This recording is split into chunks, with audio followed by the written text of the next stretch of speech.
నమస్తే, పొలిటికల్ వ్యాస్ స్వాగతం. మనతో పాటు ఉన్నారు తెలంగాణ 17 నియోజకవర్గాల్లో అన్ని నియోజకవర్గాలకు సంబంధించినటువంటి ప్రజలు ఎదురు చూస్తున్నటువంటి స్థానము మెదక్ లోక్సభ స్థానం. ఎందుకంటే కేసీఆర్ ఇక్కడ గెలుస్తారా గెలవరా, కేసీఆర్కు కనీసం మెదక్ లోక్సభ అయినా సరే వస్తుందా రాదా అనేటువంటి చర్చ జనంలో జరుగుతున్న నేపథ్యంలో అక్కడ పోటీ చేస్తున్నటువంటి బీజేపీ అభ్యర్థి రఘునందనరావు మనతో ఉన్నారు. సార్ నమస్తే. నమస్తే సార్, మెదక్ తిరుగుతున్నారు, బాగా అలసిపోయినట్టున్నారు, బాగా తిరిగి ఎండ ఎట్లా తట్టుకుంటారు? ఎండ అసలు జనాన్ని తట్టుకోవడం కంటే లేకపోతే మీడియాని తట్టుకోవడం కంటే ఎండని తట్టుకోవడం కొంచెం ఇబ్బంది. ఉన్న పరిస్థితులలో సూర్యునితో పోటీ పడడం అయితే కొంచెం ఇబ్బంది అవుతున్నమాట వాస్తవం.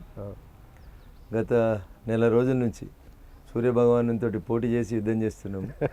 అసలు ఒక దశలో ఎప్పుడైనా స్టేజ్ మీదనే పడిపోతామన్నంత ఇబ్బంది అవుతుంది. చాలా డిహైడ్రేట్ అయిపోతా ఉంది, బాడీ కూడా ఇబ్బంది పెడతా ఉంది. బట్ ఎనీయో మెదక్ ప్రజల ఆశీస్సులు మెండుగా ఉన్నాయి కాబట్టి ప్రజల ఆశీర్వాదం, కన్న తల్లిదండ్రుల యొక్క ప్రేమ అభిమానాలు ఇంత దూరం నడుపుకుంటూ వచ్చినాయి. ఇంకొక 5 రోజులు ఇదే శక్తితో నడవాలని భగవంతుని ప్రార్థిస్తా ఉన్నాం.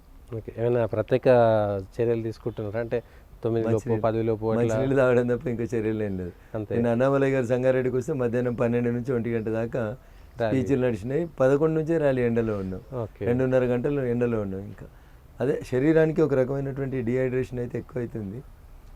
కార్యకర్తల్ని కొంత కాపాడుకోవడానికి పొద్దున సాయంత్రం చేసి మధ్యాహ్నం కొంచెం గ్యాప్ ఇస్తుంది. లేదా కార్యకర్తలు కూడా అలసిపోతే ఇబ్బంది పడుతున్నారు, ఆరోగ్యపరంగా ఇబ్బంది పడుతుంది. ఓకే, ఎట్లుందండి మెదక్ నియోజకవర్గం? కేసీఆర్ ఇక్కడ ఓడిపోనివ్వను నేను ఎక్కడైనా సరే, అంటే తెలంగాణ ప్రజలంతా కూడా అందరూ టీఆర్ఎస్ అభిమానులు అనుకోండి. తెలంగాణ ప్రజలు మెదక్ ఒకటే బీఆర్ఎస్ గెలుస్తుందేమో, కేసీఆర్కి అదొక్కటే మిగిలింది, ఇంకెక్కడ ఆశ లేదు, అంటే తెలంగాణలో ఎక్కడ ఆశ లేదు, మెదక్ ఒకటి సొంత జిల్లా అనేటువంటి ఒక ఆలోచన ఉంది. మీరు ఎట్లా అంటారు? అక్కడ కేసీఆర్తో పోటీ పడుతున్నారు కాబట్టి. సో బేసికల్గా ఇక్కడ కేసీఆర్ టీఆర్ఎస్ పార్టీ చేసిన పొరపాటు ఏంటంటే ఈ జిల్లాకు సంబంధించినటువంటి వ్యక్తికి టికెట్ ఇవ్వకుండా డబ్బున్న వాళ్ళకి టికెట్ ఇచ్చినారు. ఓకే, ఇచ్చినారా అమ్ముకున్నారా, ఇది జనాల ఆలోచనలకి వదిలేస్తాం, వారి విజ్ఞతకి వదిలేస్తాం. కేసీఆర్ గారు అంటే కొంచెం 10 సంవత్సరాలు ముఖ్యమంత్రిగా పనిచేసిండు, పద్ధతిగా ఉండాల్సిన వ్యక్తి అని అనుకుంటున్నారు. నిన్న మెదక్కి వచ్చి దుబ్బాకలో ఓడిపోయిన రఘునందన్ మెదక్లో ఏం పొడుస్తాడు, అన్ని అబద్ధాలు ప్రచారం చేస్తారు. ఇట్లాంటి గోబెల్స్ మాటని 10 సంవత్సరాలు ముఖ్యమంత్రిగా పనిచేసిన చంద్రశేఖరరావు గారు మాట్లాడడం అనేది దురదృష్టకరమైనటువంటి విషయం. రాజకీయాల్లో గెలవడం కోసం ఇంత దిగజారిపోవాల్సినటువంటి అవసరం లేదు, వ్యక్తిగతంగా పేర్లు తీసి మాట్లాడుకోవాల్సిన అవసరం లేదు. ఇప్పుడు నేను కూడా చెప్పగలుగుతాను కదా సతీష్ అన్న, కామారెడ్డిలో ఓడిపోయిన మీరు 17 పార్లమెంట్లు గడిపిస్తాను ఎట్లా తిరుగుతున్నారు? సొంతంగా ఓడిపోయిన ఒక్క నియోజకవర్గంలోనే ఓడిపోయినారు మీరు, కామారెడ్డి లాంటి అసెంబ్లీ నియోజకవర్గంలోనే ఓడిపోయినారు. ఓడిపోయిన మీరు మొత్తం తెలంగాణలో 17 పార్లమెంట్లు గెలిపిస్తా అని తిరుగుతున్నారు. మరి దాన్ని ఎట్లా చూడాలి? నేను అనలేకనా? మీరు ఒకటంటే నేను 4 అనగలుగుతా కదా. ఊట్ల రాయితే నేను చేతగాలి, నీకు ఏట్ల రాయడం ఇట్లా ఒకట్లో గెలవలేదు 17 ఎట్లా గెలిపిస్తామని నేను అనలేనా? కానీ సభ్యత సంస్కారాలు అడ్డం వస్తూ ఉన్నాయి. అక్కడ పక్కన ప్రభాకర్ రెడ్డిని వెంకటరామరెడ్డిని పెట్టుకొని, వెంకటరామరెడ్డికి అసలు ఇంట్రెస్ట్ లేదు, నేనే బలవంతంగా తెచ్చి ఇచ్చిన 4 ఏళ్ళు ఎమ్మెల్సీ పదవి ఉన్నాను కూడా బలవంతంగా తెచ్చి ఎంపీ టికెట్ ఇస్తారంట. ఏందన్నా దాని వెనకాల అర్థం? ఆయనకి ఎమ్మెల్సీ ఇచ్చుడే శుద్ధ దండుగా. ఓకే, మా జిల్లా ప్రజలు తెలంగాణలో సిద్దిపేటలో చాలామంది కొట్లాడిపోయిన వాళ్ళు ఉన్నారు. పని చేసేటోళ్ళు, వెన్నెముకున్న వాళ్ళు, గట్టిగా మాట్లాడేటోళ్ళు ఎవరు కేసీఆర్ గారికి నచ్చారు. ఆ గజ్వేల్లో ప్రతాప్ రెడ్డి అనేట ఆయన వీరి కోసం సీట్ త్యాగం చేసిండు, ఎమ్మెల్సీ ఇచ్చిండు గజ్వేల్కి ఒక ఆయనకి. ప్రతాప్ రెడ్డికి ఇవ్వలే కేసీఆర్ గారు, మీకు తెలుసా? ఎవరు మర్చిపోయారు అందరూ. డాక్టర్ యాదవ్ రెడ్డి గారు ఒకరిని తీసుకొని వచ్చి ఇచ్చేసి all of sudden. Pratap Reddy గారికి ఇవ్వచ్చు కదా, ఇయ్యరు. ప్రతాప్ రెడ్డికి ఎమ్మెల్సీ ఇస్తే ఆయన లీడర్ అవుతాడు, రేపు మళ్ళీ ఇంకొంచెం అవుతుంది, రేపు ఎప్పుడన్నా నాకు ఏకు మేక్ అవుతాడు అనుకుంటాడు. లేకపోతే సిద్దిపేటలో మస్తు మంది చదువుకున్న వాళ్ళు ఉన్నారు, ఎవరికి ఇయ్యరు. అసలు టికెట్లు ఇచ్చేదానికి వాళ్ళకి మనసు ఒప్పదు. వెంకటరామరెడ్డికి మెదక్ జిల్లాకి ఏం సంబంధం? 3 జిల్లాలలో కలెక్టర్గా చేసిండు, మస్తు మంది చేస్తారు. మీరే ఇచ్చారు ఆయనకు అవకాశం. కేసీఆర్ గారు వెంకటరామరెడ్డిని స్పైగా పెట్టి 6 ఏళ్ళు హరీష్ తలకాయ మీద కరాల నృత్యం చేయించారు వెంకటరామరెడ్డి. సిద్దిపేటలో మీరు ఏ సర్పంచ్నని అడుగురు, ఏ కౌన్సిలర్లని అడుగుండ్రు. 6 సంవత్సరాలు వెంకటరామరెడ్డి గారు ఇక్కడ కలెక్టర్ ఉన్నప్పుడు ఈ జిల్లా మంత్రిగా హరీష్ గారి ఫోన్ ఎన్నడన్నా వెంకటరామరెడ్డి ఎత్తిండా? ఒక్క పని చేసిండా మీరు తెలుసుకోరు. నా ఇంటర్వ్యూ పని చేసి మీరు ఆ మైక్ తీసేసి తర్వాత పోయి సిద్దిపేట ఊర్లో అడిగి చూడరు. ఒక్క కౌన్సిలర్ అన్న, ఒక్క సర్పంచ్ అన్న వెంకటరామరెడ్డి గారు మా హరీష్ చెప్తే విన్నాడంటే వినలేదు. అసలు 6 సంవత్సరాలు హరీష్ నెత్తి మీద కరాల నృత్యం చేసిండు. ఇలా ఏమున్నాయి మరి? డబ్బులు తప్ప వెంకటరామరెడ్డి దగ్గర ఉన్నది ఏం చెప్పుండ్రి. మీ కాలు మొక్కితే మీరు ఎమ్మెల్సీ ఇచ్చారు, మళ్ళీ ఏమి ఇచ్చిండో నాకు తెలియదు, ఇప్పుడు ఎంపీ సీట్ ఇచ్చారు. అంటే ఎట్లాగో గెలవదు కాబట్టి ఏదో ఒకటి ఇవ్వాలని ఇచ్చినట్టు నేను అనుకుంటా ఉన్నా. అందుకనే మెదకు భారతీయ జనతా పార్టీ గెలుస్తుంది. చంద్రశేఖరరావు గారికి ఈ సీటు మీద విశ్వాసం పోయింది. అందుకనే లోకల్ వాళ్ళకి ఇస్తే డబ్బులు ఎందుకు దండు, పైసలు ఉన్నవానికి ఇస్తే ఏదో ఒకటి ఇన్ని పెట్టుకుంటారులే అని అనుకొని ఇచ్చినట్టు కనబడుతుంది తప్ప ఆయనతో ఏం కాదు. మళ్ళీ ఇటు కాంగ్రెస్ కానీ ఇటు టీఆర్ఎస్ కానీ చెప్పే మాట దుబ్బాకల రఘునందన్ రావు ప్రశ్నించే గొంతు అయితే, దుబ్బాకలో మాట్లాడేటువంటి వ్యక్తి అయితే ఎందుకు ఓడగొడతారు ప్రజలు, మంచివాడైతే ఎందుకు ఓడగొట్టారు అని. ప్రజలు ఓడగొట్టలేదు, నేను మళ్ళీ చెప్తాను. రాధాకిషన్ రావు డీసీపీ చెప్పిండు, ప్రణీత్ రావు చెప్పిండు, భుజంగరావు చెప్పిండు, ఇంకొకరెవరో డీసీపీ గారు అరెస్ట్ అయిన వాళ్ళు చెప్తా ఉన్నారు. ఏం చెప్పారు వాళ్ళు? మేము డబ్బులు పంచినాం, మూడోసారి కేసీఆర్ను ముఖ్యమంత్రి చేయాలని పని చేసినాం, దాంట్లో భాగంగా ఇదే రాజపుష్ప ఇదే వెంకటరామరెడ్డి కంపెనీ నుంచి మేము డబ్బులు తీసుకుపోయి పంచినాం. హరీష్ అనేటువంటి వ్యక్తి వ్యక్తిగతంగా ఆయనకు జీవితంలో నా వల్ల అది ఒక పెద్ద ఓటమి జరిగిందని దాన్ని కక్ష పెట్టుకొని చేసుకొని వచ్చి ఆ కార్యక్రమాన్ని పోలీసులను అడ్డం పెట్టి చేసుకున్నాడు. దానికి ప్రభాకర్ రెడ్డి గారి దగ్గర ఉన్న డబ్బుల్ని వాడుకున్నాడు. ప్రభాకర్ రెడ్డి ఇప్పుడు ఏడుస్తూ ఉన్నాడు కాన్స్టిట్యున్సీలో ఎమ్మెల్యే గెలిచి. అదే సామెత ఉంటుంది, కోర్టులో అయితే గెలిచినోడు ఓడిపోయినోడు కోర్టులో ఏడుస్తాడు, గెలిచినోడు ఇంటికి ఏడుస్తాడని. ఇప్పుడు అట్లుంది మా దుబ్బాక ఎమ్మెల్యే గారి పరిస్థితి. అధికారం రాక కాంగ్రెస్లోకి ఎప్పుడు పోవాలనేది అర్థం కాక, పోనిస్తారా పోనీయరా అనేది అర్థం కాక ఏడుస్తూ ఉన్నాడు. ఇన్ని కోట్లు 70-80 కోట్లు ఖర్చు పెట్టిపించారు నాతోటి, ఎట్లా ఇదని ఏడుస్తున్నాడు. గెలిస్తే రఘునందన్ రావు చేసేది ఉన్నది, టీఆర్ఎస్ గెలిస్తే రేపు సంకీర్ణ ప్రభుత్వంలో భాగస్వామ్యం అవుతుంది, మాట్లాడతారు, ప్రశ్నిస్తారు అనేటువంటిది పార్లమెంట్లో ఎక్కువ కొట్లాడేది టీఆర్ఎస్ అనేది. 2014 నుంచి సంకీర్ణ ధర్మానికి భారతదేశ ప్రజలు చరమగీతం పాడింటారు. సంకీర్ణ ప్రభుత్వాల వల్ల కలిగిన నష్టాన్ని ఒక 2 దశాబ్దాలు భరించిన తర్వాత ప్రజలు సంకీర్ణం వద్దనుకునే మోడీ గారికి రెండోసారి రేపు మూడోసారి ఇస్తున్నారు. సో కేసీఆర్ గారి పగటి కళలు సంకీర్ణం అనేది మర్చిపోండి. అసలు బీఆర్ఎస్కి ఒక సీట్ రాదు, మీరు అది మర్చిపోండి అన్న. నేను అడుగుతా, మరి కేసీఆర్ గారు అడిగినట్టే నేను అడుగుమంటే నేను అడుగుతా, మీరు తెలంగాణలో చెల్లని రూపాయి కదా, మీరు దేశంలో ఎట్లా వెళ్తారు?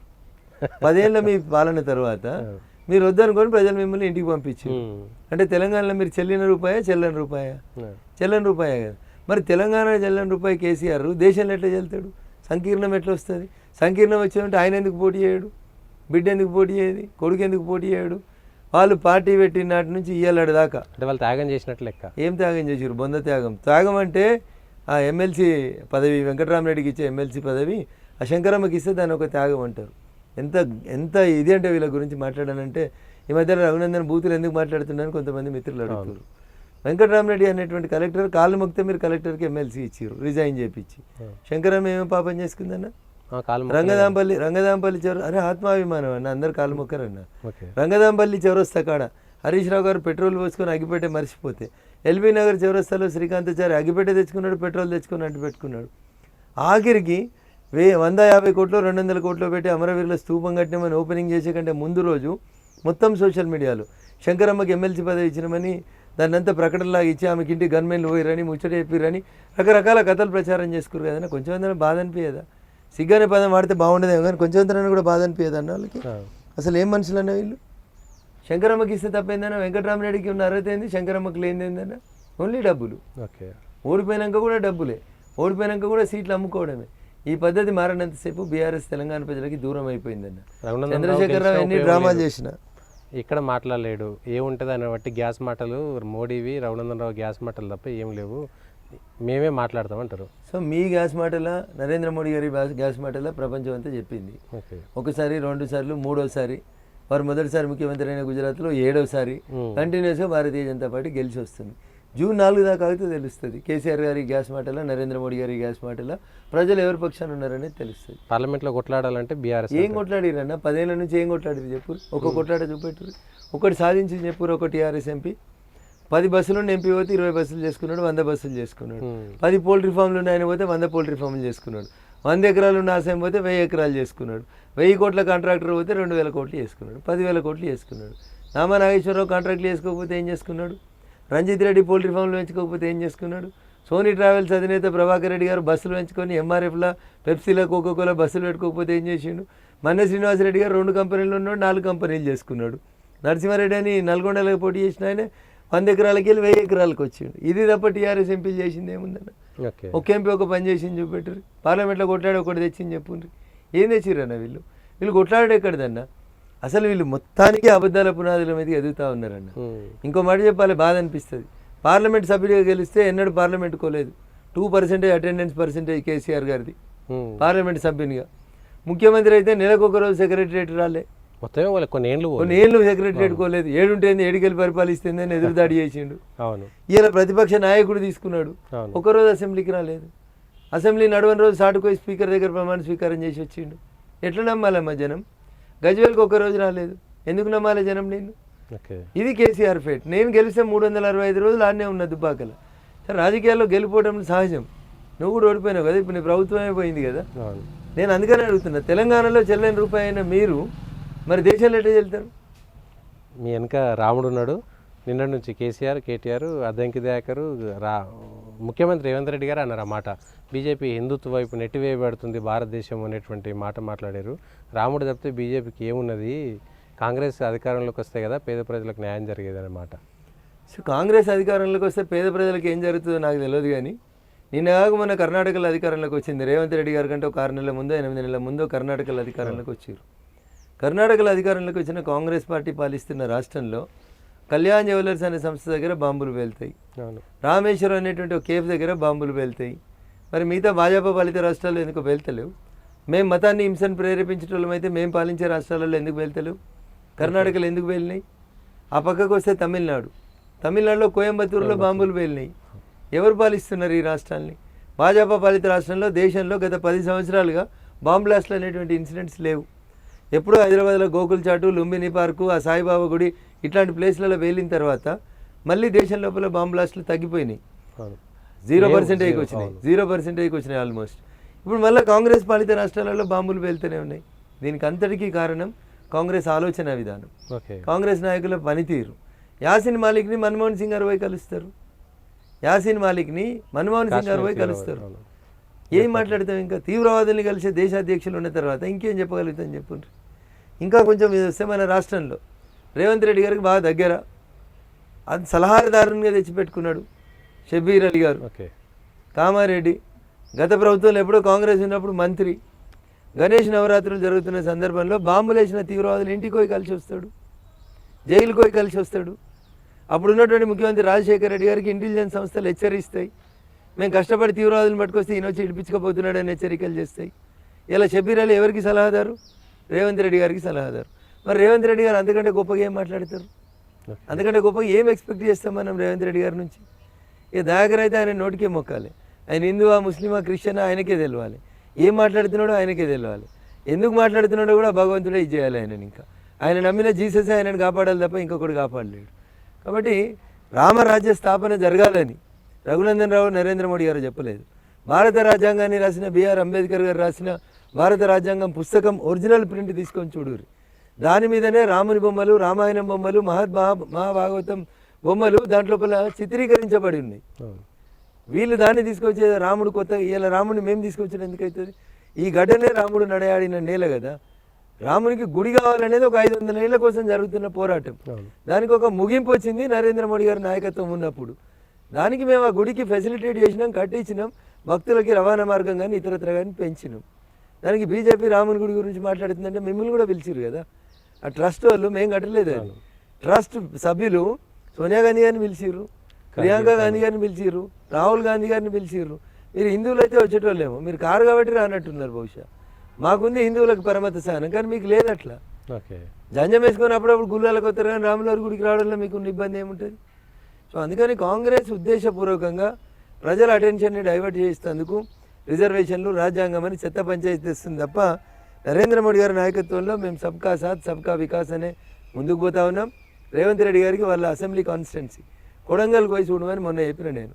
వాళ్ళ ఊళ్ళో కట్టిన రైతు వేదికలు, వాళ్ళ కాన్స్టిట్యున్సీలో కట్టిన బాత్రూమ్లు, వాళ్ళ కాన్స్టిట్యున్సీలో వేసిన సీసీ రోడ్లు, సర్పంచ్ని పిలుచుకొని ఒకసారి మీటింగ్ పెట్టి అడగండి అని చెప్పినాను, తెలుస్తుంది వాళ్ళకి. ఇంకోటి ప్రధాని నరేంద్ర మోడీ పాకిస్తాన్లో ఉన్నటువంటి ప్రజలు, అక్కడ ఉండేటువంటి వాళ్ళు రాహుల్ గాంధీ గెలవాలని కోరుకుంటున్నారు, కానీ భారతీయులు మాత్రం బీజేపీ గెలవాలని కోరుకుంటున్నారు. అదేంటి పాకిస్తాన్ తీసుకొచ్చేసారు మధ్యలో? ఇప్పుడు జరుగుతున్నటువంటి సంఘటనలు, ఈ తీవ్రవాదుల సంఘటనలు, కాంగ్రెస్ పార్టీ మాట్లాడుతున్నటువంటి విధానం అన్నీ ఎటువైపు పోతున్నది ఒకసారి ఆలోచించండి మీరు దయచేసి. కాంగ్రెస్ పార్టీ అడ్రస్ లేకుండా పోతున్న ప్రస్తుత పరిస్థితులలో కేవలం మైనార్టీ ఓటు బ్యాంక్ మీద ఆధారపడి కావాలని ఇట్లాంటి రెచ్చగొట్టేటువంటి మాటలు, రామునికి వ్యతిరేకంగా, రామరాజ్యానికి వ్యతిరేకంగా, మోడీ గారికి వ్యతిరేకంగా జరుపుతున్నటువంటి సంఘటనలన్నీ ఎవరికి బలం చేకూరుస్తున్నాయి? పాకిస్తాన్కే బలం చేకూరుస్తూ ఉన్నాయి. వీళ్ళు చేస్తున్న ప్రతి పని పొరుగు దేశానికి లాభం చేస్తారు తప్ప మన దేశానికి లాభం చేసేలా లేదు.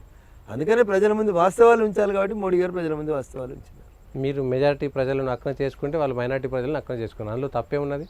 మేము మైనార్టీలను మేము ఎక్కడ దూరం చేసుకోలేదు, నా తప్పు మాట్లాడుతున్నారు మీరు. షాబాను అని ఒక కేసులో జడ్జిమెంట్ వస్తే కాంగ్రెస్ పార్టీ, రాజీవ్ గాంధీ గారు అప్పుడు దేశ ప్రధాని, ఒక ముస్లిం మహిళ భర్త వదిలేస్తే భరణం కావాలని 18 ఏళ్ళు కొట్లాడి సుప్రీంకోర్టు నుంచి భరణం తెచ్చుకుంటే సుప్రీంకోర్టు ఇచ్చిన జడ్జిమెంట్ని చించి అవతల వాడేసి అప్పటికప్పుడు ముస్లిం లీగ్ చెప్పిందనో ముస్లిం మత సంస్థలు చెప్పినాయనో అప్పటికప్పుడు పోయి భరణాన్ని రద్దు చేస్తూ ముస్లిం మహిళలకు భరణం ఇవ్వాల్సినటువంటి అవసరం లేదని చట్టం తెచ్చింది కాంగ్రెస్ పార్టీ. కానీ అంటే ముస్లింలకు కూడా వ్యతిరేకమా కాంగ్రెస్ పార్టీ? మరి ఇప్పుడు ముస్లిం మహిళలకు వ్యతిరేకం కాకపోతే ఏంది? భరణం ఇవ్వమని సుప్రీంకోర్టు చెప్పింది, భరణం ఇవ్వాల్సిన అవసరం లేదని పార్లమెంట్లో చట్టం తీసుకొచ్చింది రాజీవ్ గాంధీ గారు. అంటే ఎవరి పక్షాన ఉన్నారు? మేము ఎట్టున్నామో చెప్తాం. మేము ట్రిపుల్ తలాక్ వల్ల ఇబ్బంది అవుతుందని ఆడపిల్లలకి ట్రిపుల్ తలాక్ చట్టాన్ని మేము రద్దు చేసినాం. మేము రద్దు చేస్తే వాళ్ళు ఏమంటారు? మేము అధికారంలోకి వస్తే ట్రిపుల్ తలాక్ తెస్తామంటారు. అంటే ముస్లిం ఆడబిడ్డలకు న్యాయం అవుతుందా? ట్రిపుల్ తలాక్ తెస్తే నష్టం అవుతుందా? ఒకసారి కాంగ్రెస్ పార్టీ ఆలోచించాలి. ఆర్టికల్ 370ని 70 ఏళ్ళ తర్వాత మేము రద్దు చేసినాం, మేము మళ్ళీ ఆర్టికల్ 370ని పునరుద్ధరిస్తాము అంటారు. అంటే కాశ్మీరం సుందరంగా ఉండడం, ప్రశాంతంగా ఉండడం, సినిమా షూటింగ్లు జరగడం, కాశ్మీర్లో విద్యా ఉద్యోగ అవకాశాలు పెరగడం, సర్పంచులు ఎంపీటీసీలు గెలవడం, బీసీ ఎస్సీ ఎస్టీ రిజర్వేషన్ రావడం కాంగ్రెస్ పార్టీకి ఇష్టం లేదు. మేము అవి తీసుకొస్తా ఉన్నాం కదా. ఇది ఆలోచించాలని చెప్పి దేశ ప్రజలకు చెప్తున్నాను, మా మెదక్ ప్రజలకు కూడా. అందుకేనా మోడీ భయపెడుతున్నాడు, భారతదేశ ప్రజలను భయపెడుతున్నాడు. పొరపాటున కాంగ్రెస్ అధికారంలోకి వస్తే ఏడాదికి సీఎం పీఎం మారుతాడు, రాముడి గుడికి తాళం వేస్తారు అయోధ్యలో, 370 ఆర్టికల్ మళ్ళీ అన్న ఇప్పుడు వాళ్ళ మాట చెప్పలేదు కానీ వాళ్ళు ట్రిపుల్ తలాక్ని మళ్ళీ తీసుకొస్తామని చెప్పారు, ఆర్టికల్ 370ని మళ్ళీ తెస్తామని చెప్పారు. రేపు మాపు ఎన్నికల దగ్గరకు వచ్చినాక అంటారేమో మరి, మళ్ళీ బాబ్రీ మసీద్ కడితే వాడు అంటారేమో మరి. కట్టే ఛాన్స్ ఉంటుంది, ఇంకా అవకాశం ఉంటుందా? అంటే మాట్లాడలేముందన్న. గవర్నమెంట్ వస్తే వాళ్ళు నేనేమంటున్నా, సుప్రీంకోర్టు జడ్జిమెంట్ ఇస్తేనే షాబాను కేసులో ఒక ముస్లిం మహిళకు భరణం ఇవ్వంటే చింపవతల వారేసిరి జడ్జిమెంట్ని. కాంగ్రెస్ ఏదైనా చేస్తుంది, అందుకని అలా ఆలోచించాల్సింది ఈ దేశంలో మెజారిటీ ప్రజలు ఇలా ఆలోచించాలి. ట్రిపుల్ తలాక్ తెస్తామని చెప్పిరా చెప్పలేదా? 370ని మళ్ళీ తెస్తామని చెప్పిరా చెప్పలేదా? రేపు మళ్ళీ బాబ్రీ మసీద్ కూడా తెస్తామని చెప్తుందేమో కాంగ్రెస్ పార్టీ. అందుకని ఇలా ఆలోచించాల్సింది ప్రజలు. మెజారిటీ ప్రజలకు ఉన్నటువంటి హక్కులని కాళ్ళ రాస్తున్నటువంటి కాంగ్రెస్ని ఏం చేయాలనేది ఇలా వాళ్ళు ఆలోచించుకో. ఇంకొకటి, సిద్దిపేట గడ్డ మీద నుంచే పుట్టినటువంటిది ఈ రిజర్వేషన్ల రద్దును చేస్తామనేటువంటిది ఒక అంశం. రిజర్వేషన్లను ఇది అమిత్ షా మాట్లాడిండు, రిజర్వేషన్లు రద్దు చేస్తామని సిద్దిపేటలో మాట్లాడిండని. అమిత్ షా గారు మాట్లాడినటువంటి అంశం ఏంటంటే, మేము భారత రాజ్యాంగాన్ని గౌరవిస్తాం. బిఆర్ అంబేద్కర్ గారు రాసినటువంటి రాజ్యాంగంలో ఎక్కడ కూడా మతపరమైనటువంటి రిజర్వేషన్స్ ఇవ్వాలని లేదు. కాబట్టి మేము మతపరమైనటువంటి రిజర్వేషన్లని తీసేస్తామని చెప్పినారు వారు.